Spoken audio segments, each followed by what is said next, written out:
A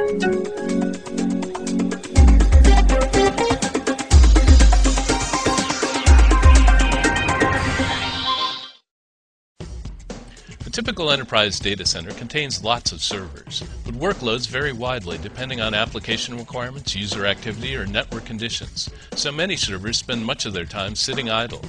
That's a waste of precious hardware resources that demand expensive power, cooling, and ongoing maintenance.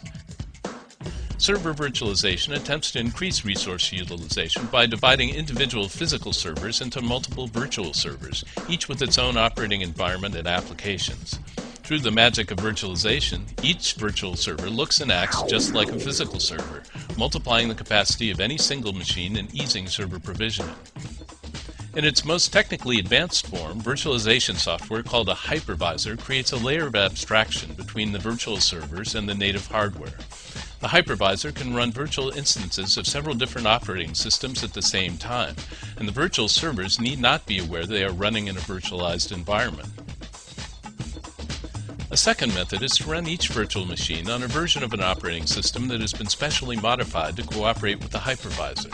This technique is known as para-virtualization, and it offers a considerable performance improvement.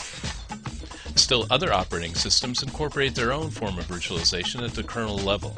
In these cases, virtual servers are still isolated from one another, but they are all running the same operating system.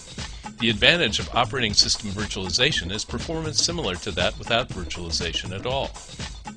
Which form of virtualization is right for you will depend on various factors, but the decision has been simplified somewhat by recent hardware improvements. Modern processors often ship with built-in support for virtualization, which eases the burden on the hypervisor and can improve performance no matter which form of virtualization you use. It's important to remember, however, that while server virtualization can lower costs, it can also actually increase the complexity of the IT environment. Just like physical servers, virtual servers require ongoing maintenance and support. As your reliance on virtualization increases, expect to invest in a variety of specialized tools to support this new method of deploying server resources.